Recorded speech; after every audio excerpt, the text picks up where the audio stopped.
ನಮಸ್ತೆ ಸ್ನೇಹಿತರೆ, ನಾವು ಇವತ್ತು ದೊಡ್ಡಬಳ್ಳಾಪುರ ಸಮೀಪ ಇರುವಂತಹ ಕಂಟನ್ಗುಂಟೆ ಪಕ್ಕದಲ್ಲಿರುವಂತಹ ವಡ್ರಳ್ಳಿ ಗ್ರಾಮದಲ್ಲಿ ಶ್ರೀ ಕಲ್ಯಾಣ ಶ್ರೀನಿವಾಸ ದೇವಸ್ಥಾನ ಬಳಿ ಇದ್ದೀರಿ. ಇವತ್ತು ವೈಕುಂಠ ಏಕಾದಶಿ ಪ್ರಯುಕ್ತ ವಿಶೇಷವಾದ ಪೂಜಾ ಕಾರ್ಯಕ್ರಮವನ್ನು ಹಮ್ಮಿಕೊಂಡಿದ್ದಾರೆ. ಬನ್ನಿ ಸ್ನೇಹಿತರೆ, ನೋಡೋಣ.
ಗ್ರಾಮದಲ್ಲಿ ನೆಲೆಸಿರುವಂತ ಶ್ರೀ ತಿರುಮಲ ದೇವರು ಕಲ್ಯಾಣ ಶ್ರೀನಿವಾಸ ಅಂತಾನೂ ಕರೀತಾರೆ. ಕಳೆದ ಹಲವಾರು ವರ್ಷಗಳಿಂದ ಈ ವೈಕುಂಠ ಏಕಾದಶಿ ಕಾರ್ಯಕ್ರಮನ ಅದ್ದೂರಿಯಾಗಿ ನಡೆಸ್ಕೊಂಡ್ ಬರ್ತಾ ಇದೀವಿ.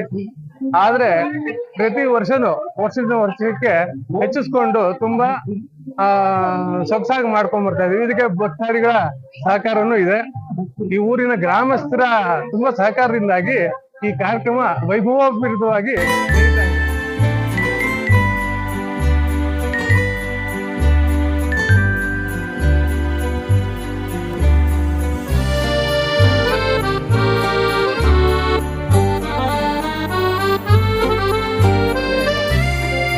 ವೆಂಕಟೇಶ್ವರ ದೇವಸ್ಥಾನದಲ್ಲಿ ತುಂಬಾ ಅದ್ದೂರಿಯಾಗಿ ವೈಕುಂಠ ಏಕಾದಶಿ ಮಾಡ್ತಾ ಇದೀವಿ. ಸುಮಾರು 6ನೇ ವರ್ಷ ಇದು. ಇದೇ ತರ ಮುಂದೆ ಕಂಟಿನ್ಯೂ ಮಾಡೋದಕ್ಕೆ ಎಲ್ಲ ಭಕ್ತಾದಿಗಳು, ಊರಿನ ಗ್ರಾಮಸ್ಥರ ಭಾಗವಹಿಸ ತುಂಬಾ ಅದಕ್ಕೆ ಕೋವರ್ಟ್ ಮಾಡ್ತಾರೆ. ಅದೇ ತರ ಎಲ್ಲ ನಮ್ಮ ತಾಲೂಕಿನ ಗ್ರಾಮಸ್ಥರೆಲ್ಲನೂ ಇದಕ್ಕೆ ಬಂದು ಹೆಚ್ಚಿನ ಜನಸಂಖ್ಯೆಯಲ್ಲಿ ಬಂದು ಇದನ್ನ ಯಶಸ್ವಿಯಾಗಿ ಮಾಡ್ಬೇಕು ಅಂತೇಳಿ ನಮಗೆಲ್ಲರ ಆಸೆ. ಆಮೇಲೆ ಇದು ಸುಮಾರು 500 ವರ್ಷದ ಹಳೆಯ ದೇವಸ್ಥಾನ.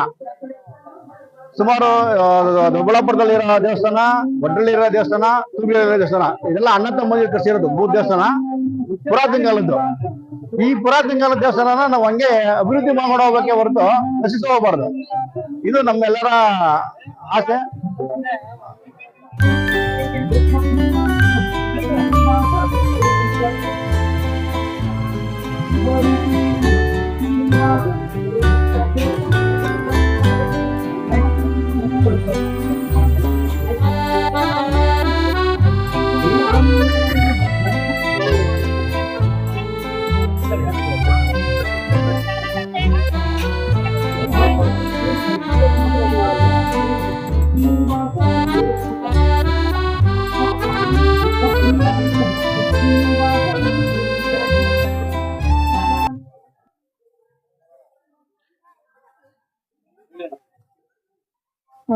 ದೊಡ್ಡಬಳ್ಳಾಪುರ ತಾಲೂಕು ಕಸ್ಬಾ ಗ್ರಾಮದಲ್ಲಿ ಒಡ್ರಳ್ಳಿ ಬಹುಶಃ 500 ವರ್ಷಗಳ ಹಿಂದೆ ಇಲ್ಲಿ ದೊಡ್ಡಬಳ್ಳಾಪುರ ವೆಂಕಟರಮಣ ಸ್ವಾಮಿ ಮತ್ತು ಒಡ್ರಳ್ಳಿ ತೂಬ್ಗೆರೆ ವೆಂಕಟರಮಣ ಸ್ವಾಮಿ ದೇವಸ್ಥಾನವನ್ನ ನಿರ್ಮಾಣ ಮಾಡಿರೋದು ನೀವೆಲ್ಲ ನೋಡಿರ್ತೀವಿ. ಹಿಂದಿನ ಇತಿಹಾಸ ತಜ್ಞರು ಹೇಳಿರೋ ಪ್ರಕಾರ ಒಡ್ರಳ್ಳಿ ಗ್ರಾಮದಲ್ಲಿ ಬಹಳ ವಿಜೃಂಭಣೆಯಿಂದ ಶ್ರೀನಿವಾಸನ ಕೃಪೆಗೆ ಪಾತ್ರರಾಗಬೇಕು ಅಂತೇಳಿ ಭಕ್ತಾದಿಗಳು ಜೊತೆಲಿ ಊರಿನ ಎಲ್ಲ ಗ್ರಾಮಸ್ಥರು ಸೇರಿ ಬಹಳ ಹೂವಿನ ಅಲಂಕಾರ ಮತ್ತು ಪ್ರಸಾದ ವಿನಿಯೋಗ. ಗ್ರಾಮದಲ್ಲಿ ವೈಕುಂಠ ಏಕಾದಶಿ ದಿನ ಶ್ರೀನಿವಾಸ ಕಲ್ಯಾಣ ದೇವರ ದರ್ಶನ ಮಾಡಿ ವೈಕುಂಠ ಬಾಗಿಲು ಸ್ಪರ್ಶ ಮಾಡಿದ್ರೆ ಅವ್ರ ಕುಟುಂಬಕ್ಕೆ ಮತ್ತು ಅವರ ಏನು ವೈಯಕ್ತಿಕ ಬೇಡಿಕೆಗಳೆಲ್ಲ ಈಡೇರಲಿ ಅನ್ನೋ ದೃಷ್ಟಿಯಿಂದ ಇಲ್ಲಿಂದ ಏನು ತಿರುಪತಿಗೆ ಹೋಗ್ತಾರೆ. ಅದರ ಒಂದು ಇದರಲ್ಲಿ ಈ ಒಂದು ಗ್ರಾಮದಲ್ಲಿ ಸುಮಾರು ಹೋದ ವರ್ಷ ಕಾಲ ಒಂದು 4,000 ಜನ ಬಂದಿದ್ರು. ಈ ವರ್ಷನೂ ಒಂದು 10,000 ಜನ ಬರ್ತಾರೆ ಅನ್ನೋ ನಿರೀಕ್ಷೆ ಇದೆ. ಸುತ್ತಮುತ್ತ ಇರ್ತಕ್ಕಂಥ ಗ್ರಾಮಸ್ಥರು ತಾಲೂಕಿನಾದ್ಯಂತ ಇಲ್ಲಿ ಬಂದು ದರ್ಶನ ಪಡ್ಕೊಂಡು ಹೋಗ್ತಾ ಇದ್ದಾರೆ. ಅವ್ರಿಗೆಲ್ಲ ವ್ಯವಸ್ಥೆ ಇದೆ. ಕ್ಯೂ ಹೋಗ್ಬೇಕಾದ್ರೆ ಅವ್ರಿಗೆಲ್ಲ ವ್ಯವಸ್ಥೆನ ಮಾಡಿದ್ದೀವಿ. ಮತ್ತೆ ಹೂವಿನ ಅಲಂಕಾರ ಜೊತೆಯಲ್ಲಿ ಏನು ಒಳಗಡೆ ದರ್ಶನ ಮಾಡ್ಕೊಂಡು ಯಾರಿಗೂ ಏನು ತೊಂದರೆ ಆಗದಿರೋ ರೀತಿಯಲ್ಲಿ ಅವ್ರಿಗೆ ನಮ್ಮೂರಿನ ಎಲ್ಲ ಗ್ರಾಮಸ್ಥರು ಸೇರಿ ಮತ್ತೆ NCC ಕ್ಯಾಡೆಟ್ಗಳು ಎಲ್ಲ ಸೇರಿ ಎಲ್ಲ ವ್ಯವಸ್ಥೆಯನ್ನು ಮಾಡಿದ್ದಾರೆ. ಭಕ್ತಾದಿಗಳು ಇನ್ನೂ ಹೆಚ್ಚಿನ ಸಂಖ್ಯೆಯಲ್ಲಿ ಬಂದು ದರ್ಶನ ಮಾಡ್ಕೊಂಡು ಹೋಗ್ಬೇಕು ಅಂತೇಳಿ ನಾನು ಊರಿನ ಪರವಾಗಿ ಗ್ರಾಮಸ್ಥರ ಪರವಾಗಿ ವಿನಂತಿ ಮಾಡ್ಕೊಳ್ತಾ ಇದ್ದೀನಿ. ಧನ್ಯವಾದಗಳು.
ತಾಯಿಯೇ ನಿನಗೆ ವಂದನೆ.